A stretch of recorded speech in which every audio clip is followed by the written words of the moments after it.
Hey guys, I'm here. Welcome back for episode 7 of The Acolyte. This is the penultimate episode of the season. Last episode, Qimir took Osha on an island retreat and tried his best to sell her a nice little beachside condo. Meanwhile, May's attempt to get a confession out of Seoul ended up with her strapped down and him turning off all of his communications and zipping off into God knows where because he's got something he's got to say and she's going to hear it. I think at this point, no matter what happens, in order to protect the secrecy of all of this, I think Vernestra's probably going to blame all of this on Seoul, whether she believes it or not. It seems very purposeful that we saw her pull out her lightsaber whip, and then we got this backstory about how Qimir got his scars. Things are looking really weird right now, so I'm really interested to see how this all comes to a close, or at least how we build up to the close.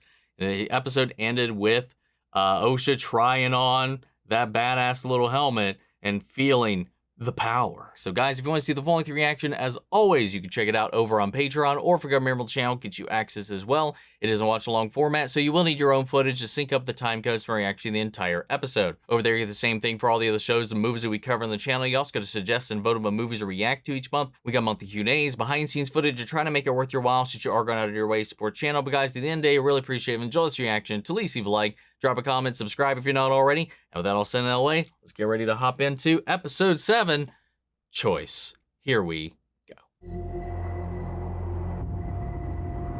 Brendok, 16 years earlier, finally going to see the full extent of that night. You must eat, Padawan. I'm not hungry. It's unwise to insult a Wookiee's cooking. I'm just sick of eating Nuna legs. And I want to go home to Coruscant. We've been here for 7 weeks, and there's no one here, and if we were going to find something, we probably would have found it by now. 100 years ago, this planet was cataloged as lifeless because of a hyperspace disaster. Yet this planet, Brendok, is thriving. So there's some plants here. Big deal. Calm yourself, Padawan. Wait. Do not center around your anxieties. Was this the event that wiped out that planet and its life in the beginning of Light of the Jedi? Or am I just connecting a completely different dots? We are looking for a virgins. A concentration of force energy centered around a location. A virgins could create life, like what we see on this planet. It's a power that should be studied, protected. Nothing could be more important to the Jedi. There are many such planets that we've explored over the course of our years in this universe that are virginses. That's fun. That's interesting that's what they think is going on here.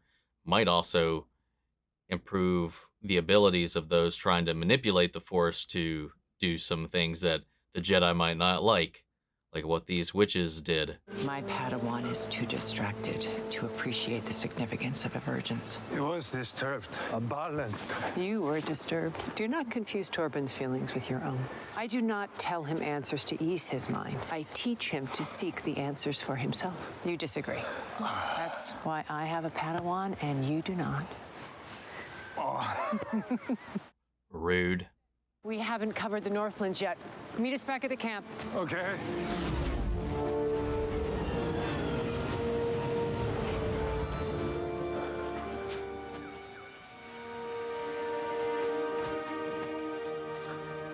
Oh, wait, is this gonna be the moment we saw? Yeah, okay. So they weren't necessarily spying on them. He just happened upon them during this point. But that caught his eye, I'm sure. Why do you always have to do things like that? Why do you always run off alone?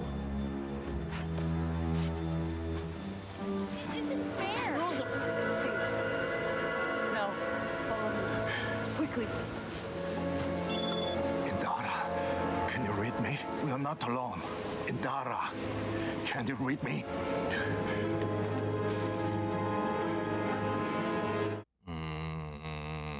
Fun.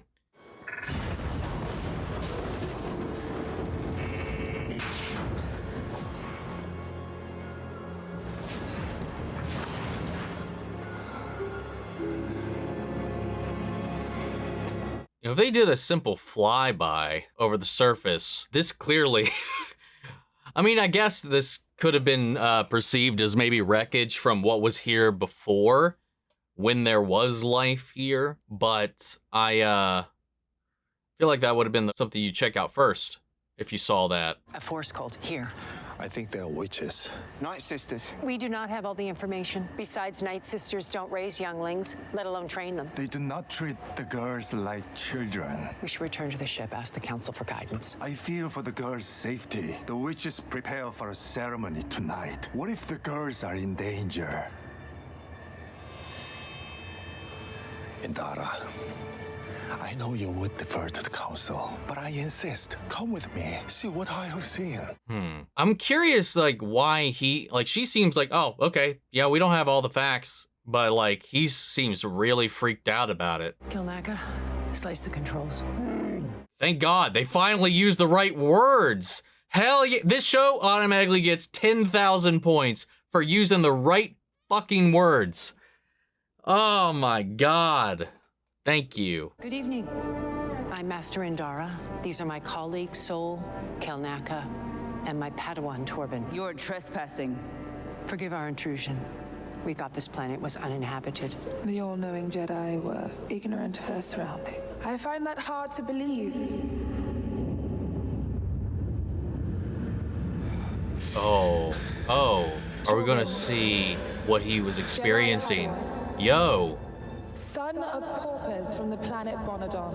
You've traveled so far only to become trapped on this planet. You are a strong and good Jedi. You are a strong and good Jedi. But you have natural desires you suppress. Do you wish to escape this planet? Do you wish to escape this planet? Do you wish to escape this planet? I can help. I can help you.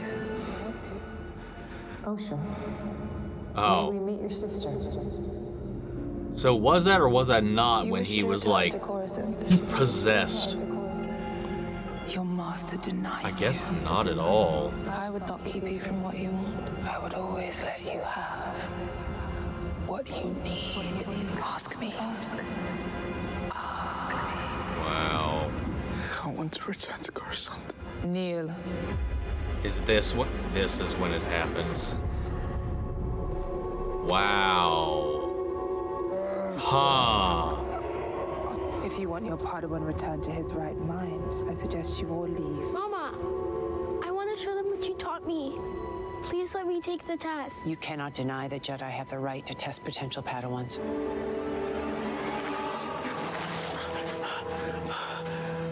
The scouts will bring Osha to your camp. It's interesting that she was in his head long before he accepted, and that happened. That while this conversation was happening, she was trying to sway him the entire time. Found their weak link and tried to shatter them from the inside.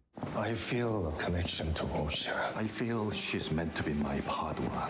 Her coven will never let her leave. They marked her sister with dark magic. Ceremonial markings are customary in many cultures in the galaxy. But Osha did not have one. I worry she's not safe. That's true. She may have resisted being marked. There's no way to know. Then who is protecting this child if not the Jedi? I believe she wants to live with us. Do not confuse what Osha wants with what you want. What the fuck? What is going on? Honestly, like, Indara is like, dude, that's their culture. That's all these things. It's not our place to, like, judge and all this kind of stuff. Like, she's being very diplomatic, and he's like, I need to kidnap this child. Not kidnap this child. He's like, I just get this feeling that she's meant to be with us. You know, Jedi get that foresight, that feeling and stuff like that, but he's very honed in on it. In this test, you must divine what images appear on the testing screen. What do you want me to do? I was telling you. Tell us what you see. A spaceship. A necklace. The image hasn't appeared yet. He's Can good we at go tricking back to them my like that, family now? man. Last night before we entered, what was everyone doing in the courtyard? Ascension. Is your marking a part of Ascension? It's very beautiful. Ascension must be very important to include a marking like that. Mama says Ascension means Osha and I will lead the coven. But your children, how can you become the leaders? I don't know. Mama said everyone must walk through fear. Everyone must be sacrificed to fulfill their destiny. I'm sorry. What? Something is wrong. I wonder if they've gotten in his head already and he just doesn't The even council realize said it. No. They will not sanction bringing the twins to Coruscant. or separating them from their coven. You can feel the twins are not safe. They say that we have interfered too much already. Will they let us come home at least? No, Let me talk to the council. they've already made their decision, Soul. But Osha passed. After you coached her, do not alter this little girl's destiny because you have formed an emotional attachment to her. That is not what's happening here. Getting a little heated, aren't you, Soul? I want to do what's best for Osha. You don't get to decide that. It's the twins' blood test results. The M count is very high, extremely high. Wait, their symbionts are the same. They are twins. No, exactly the same. Even identical twins would have different symbionts. This is impossible without some kind of manipulation. The twins were artificially created? Maybe by tapping into a power dense enough to split one consciousness into two bodies? Only a virgins could create that type of power. That's something I've talked about. That's something I've talked about before. Don't Interesting. you see? We just need proof of a virgins, and those girls are the proof. This is our ticket home. Oh, God. He's so desperate to... Take the ship. Oh, God. He just wants to go home, man. What's he gonna do, though? So if there are two people literally split in two, like unlike regular twins would be, one may be just inadvertently too close to the dark and too close to the light. Like, they're two sides of the same coin, maybe? It's why they're so emotionally distant or separate or different. Because there's also that thing, too. You know, she probably picked on the weakest one, knew how to give them this push, because she also said that, at least to May, that everyone's sacrifice is necessary for their ascension, or to fulfill their destinies. So they probably manufactured their own slaughter. Oh.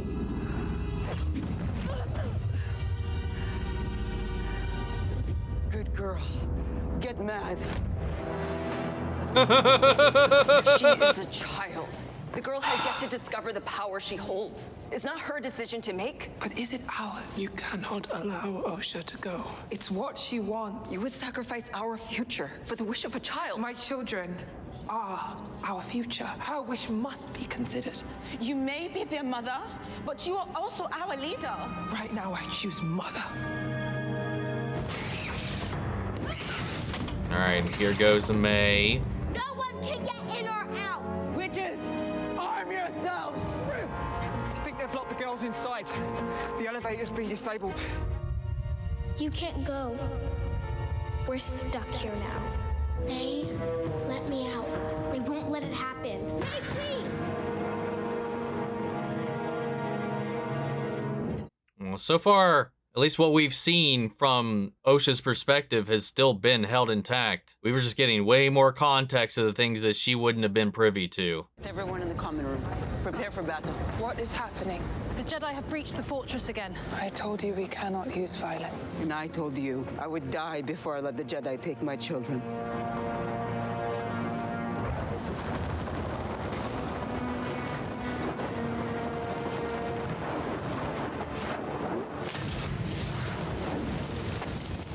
Oh. Was she just trying to So then, well, we didn't see in this version her be like, if I can't have you, no one will. Like that whole thing. But from this perspective, didn't mean to start the fire. She just meant to burn the book. But then she dropped it. Or maybe she was just too far into the darkness from being riled up by Mother Coral, because this is exactly what Coral wants, kind of orchestrating this fight and provoking the Jedi as well. So it's like rash behavior on both sides right now. Take another step and it will be your last. We come with noble intentions. You wish to know if we will allow Osha to join you. Where did they come from?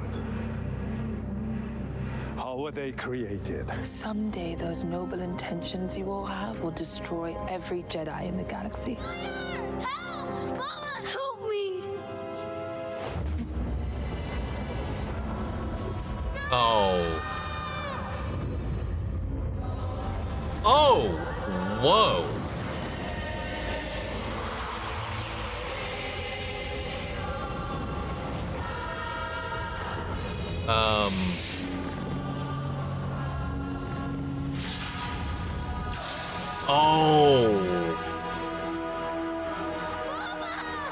What was she trying to do there? May was starting to evaporate as well. I was going to let Osha go. It's what she wants. And he misinterpreted this. She chose you. Wow. Me. Run!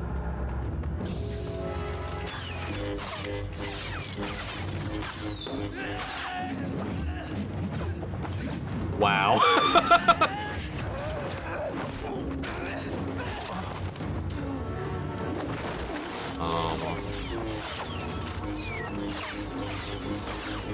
God damn. Fight me!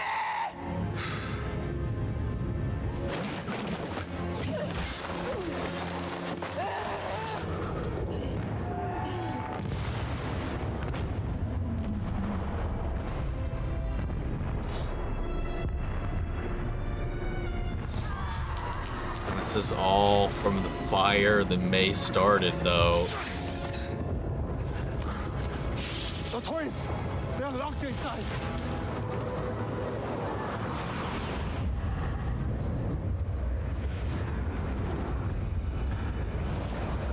Oh, they're all gone. It's happening again. You should not have brought him here. My mind is fortified. Not you. Oh no.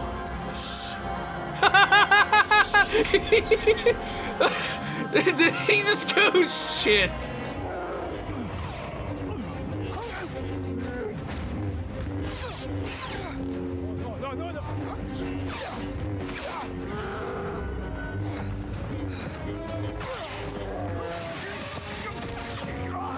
Could you imagine the power behind his saber strikes? Breaking their poise at every stance.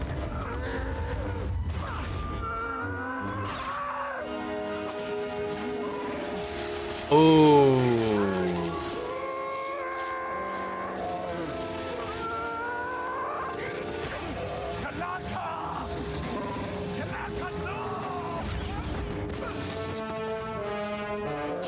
Well, that's how he got his scars.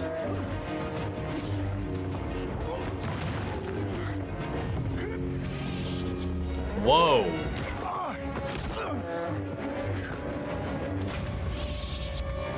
God damn.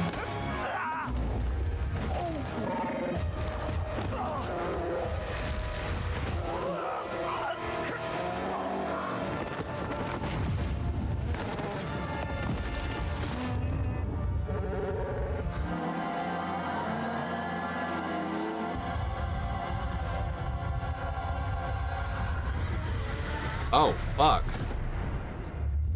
She plunged them all right out of there. Get the twins. Master, Get them now. Now! What have you done?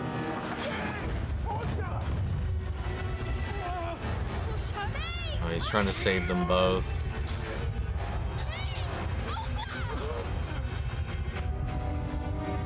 And he's gonna choose another choice. Help me. I got you. Master. Good God. I'm sorry. Kelnacca, send a message to Coruscant.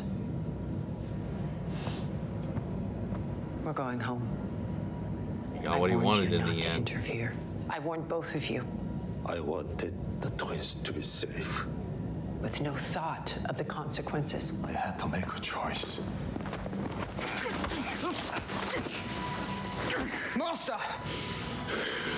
What will we tell the council? We will tell the council the truth. May burned down the witch's fortress and everyone was lost. I must face the council. Why would you do that to her? After everything this little girl has lost tonight, you take away her dream as well?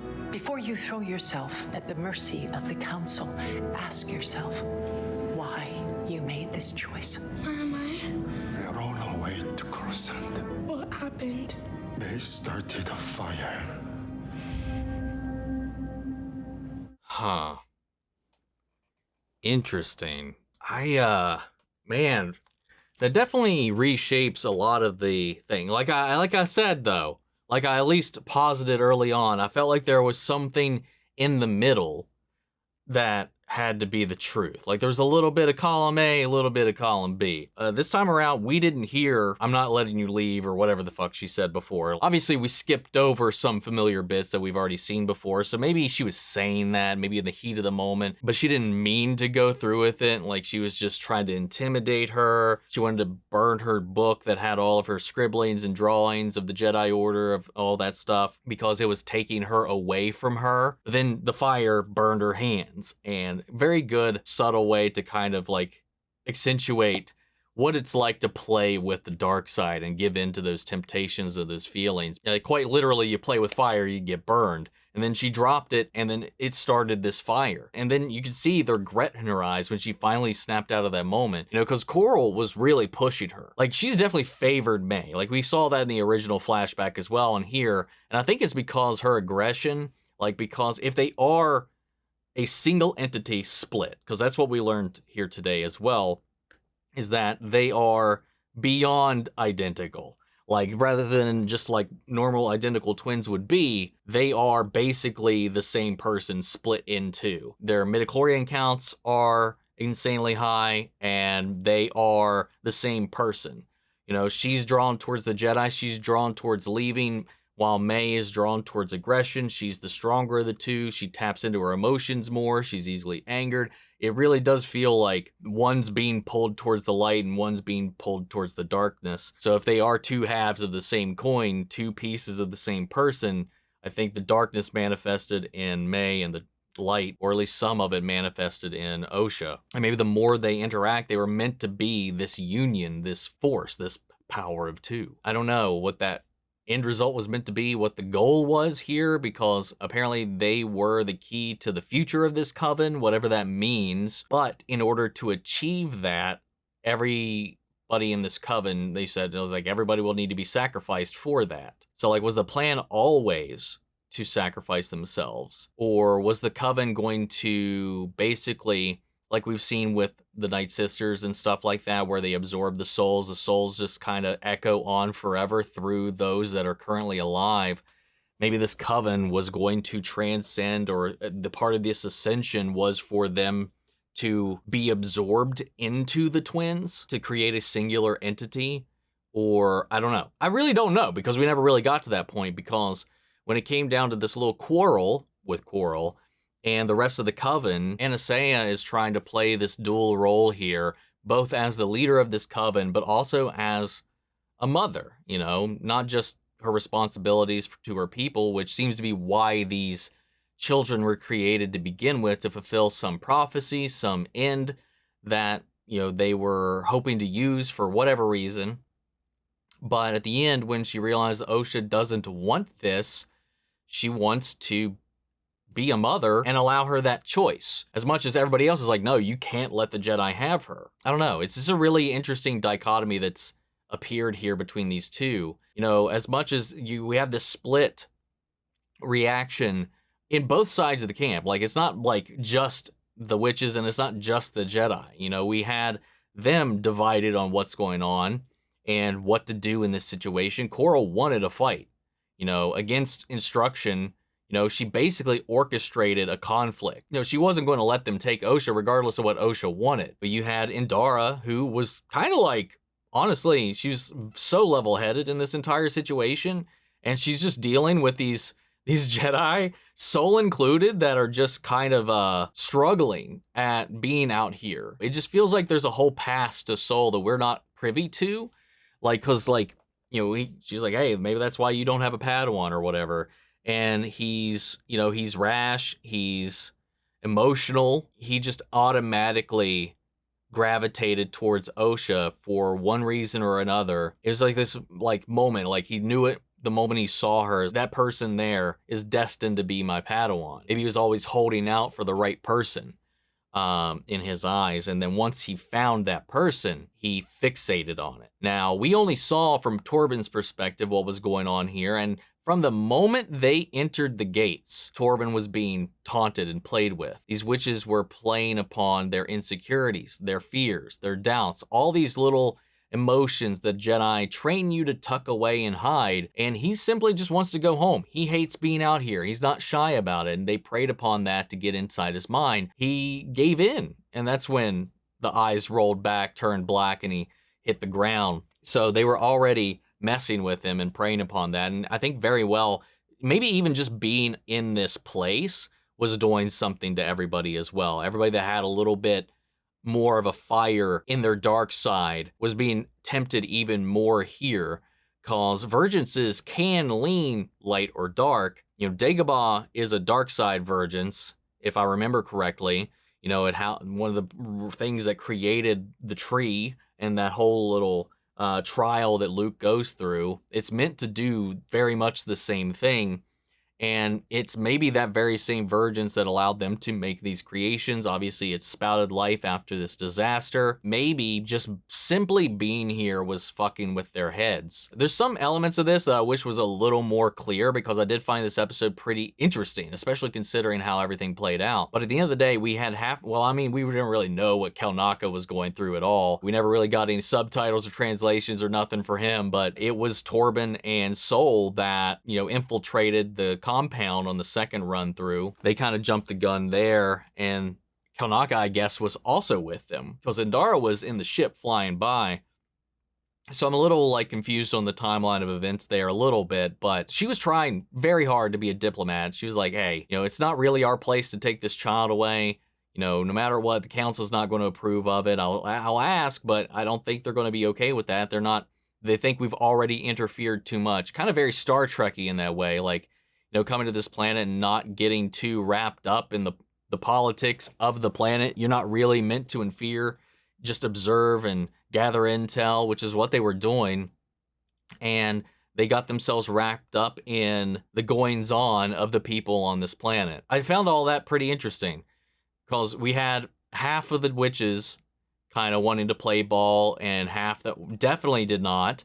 And you had half the Jedi wanted to play ball and half that really did not. And then at the end of the day, they just ended up all turning on one another. You know, the witches turned on themselves, the Jedi turned on themselves, not even really turned on themselves. They were, there's a fear response that was triggered by the witches that manipulated them into fighting each other. And once what happened, like Sol, in his fear of what was going on with these children and being met with the realization of what these witches were trying to do, or his perceived realization of what these witches were trying to do, when he saw Aniseya, take on her misty dark form, and, May started to evaporate as well.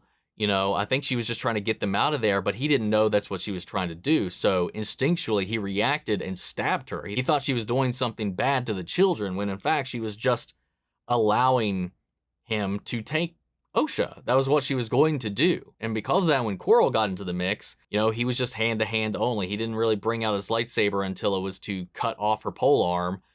But he was just kind of letting her beat the shit out of him for a minute too, because he knows that he just fucked up, that he misread a situation, he gave in to his emotions, and he acted irrationally, and he acted on those emotions. So there's fault all around, and I kind of like that about it, because now it's very complicated. I'm wondering if, where we saw this flashback here, and we saw a little bit more of Torbin's perspective, especially his internal perspective, when we were seeing what he was seeing in his mind when they were entering his mind. I'm wondering if something has been going on, because Sol's behavior still feels very erratic throughout the episode. And again, that could be attributed to the planet or just the witchery happening that we're unbeknownst to, but maybe there was something going on. And maybe because some of that animosity, which seemed to be in his voice at the end of last episode, and when he was talking to May, when he had her strapped down, maybe it comes through in what happened in his head. Maybe he kept that secret.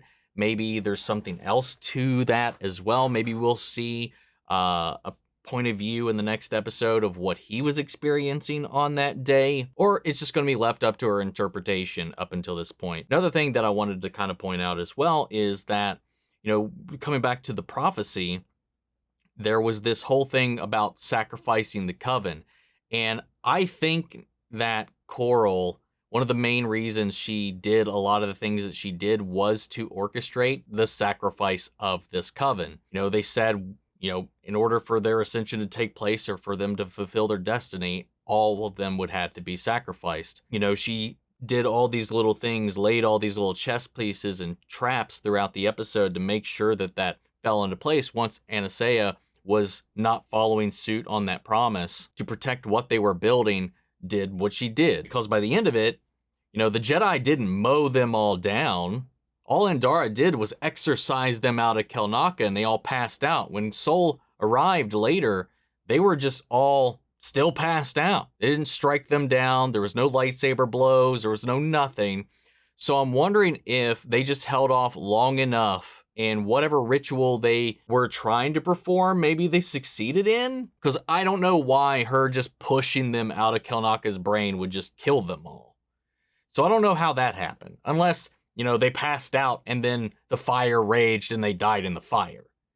Because they were unconscious and the fire kept spreading. So I don't know. There's a lot of elements of this that I just want a little more clarity on. I'm not sure in one episode if we're going to get all of that. And speaking of them being like one person split in two, what is going to happen? Because like I talked about earlier about one leaning towards the light, one leaning towards the darkness. They also had very polar personalities and desires as well.